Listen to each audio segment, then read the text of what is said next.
Hey guys, Steve here for Who Took My Dice, and welcome back to an update on my scratch-built Ulthwe army.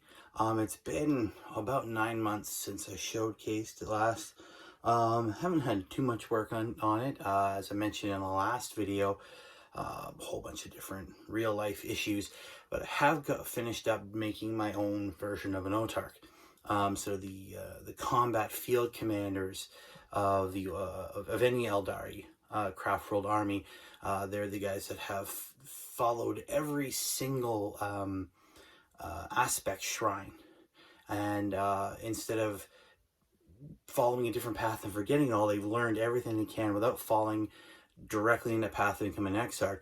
So they become the tactical geniuses of every craft world. So I have one for Ulthwe.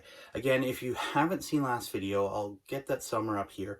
It is an army I built up using high elf bits.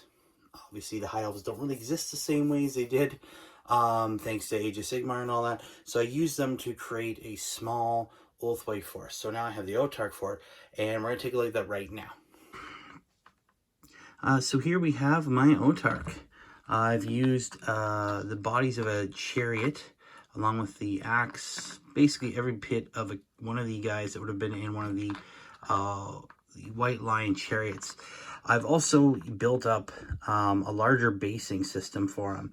And as much as I love to say it was a creative decision, it was actually because I buggered it up a bit.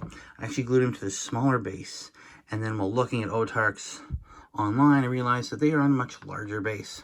Instead of trying to rip it off, I just decided to sort of build this almost rock step system. Like he's coming down to face off against his foes from on high. But yeah, so lots of different little pieces in there. We've got the big axe there, which basically stands in for his glaive. He does have a bit of armor there, as you can see there. Includes some red back here and on the top knot of the hair to fit in with the rest of the army. So it turned out really well, and I like the way that the sort of the rocky step turned out. And it does sort of lift him up a bit higher, gives him some height. Makes the whole model seem a bit more, something for it, cinematic. He's found his opponent. He's going to step down from on high to deliver the wrath of the forces of Ulthwe. Hopefully, maybe fighting off some sort of chaos threat or what have you. I kind of tried to hit all the gems, especially on the back here. We'll talk about that tip in a minute. But, oh, there he goes, falls again. So, got all the gems here on the axe. Right, even on his chest, around his neck, there's a small gem in there as well. I wanted to kind of keep the same feel as what a typical Craft World model would look like, while obviously not having that. Now, the tip is something important here. This is something I forgot. And I didn't fix it, because I want to put this in here to make sure that maybe new people who haven't had experience with the hobby the same way, or people who are thinking of building up their own sort of different basing system. You see here, because of the way he is, the way the model standing back, he's tippy. Now there is a way to fix this. This is especially going to become problematic if you have wobbly model syndrome, you put him on something, he's going to fall over, right? To fix this, we grab just a nickel. That's what I've got here, a little nickel. And what we're going to do is we're going to glue it on the base. Now, something like that. Now, normally, I don't just glue it in the middle, but I actually move it as far to the opposite point of where the lean is, right? So we'll do that right now. We'll see what happens.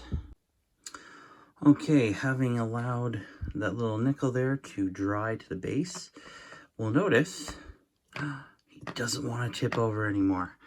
So that is one little trick I've learned over the years. Always just balance out your models. It's not such a big problem now as it used to be, with everything being plastic and very lightweight. But how, it comes up from time to time, as we see here. I decided to be creative and ended up giving myself a little balance problem, now that it's fixed. And so there we have my Ulthwe Autarch. So there you go, guys. I hope you enjoyed that little review of my new Autarch. I hope you guys, I hope someone got inspired by that and decides to take some old models and maybe turn into something new. I've had a lot of fun with this sort of on-again, off-again project, taking older models that don't belong to the same to the range you want to put them into, and making them something new, giving them a new life instead of just sitting there. And what I like to call now, thanks to the last video if you watched it, a pile of opportunity.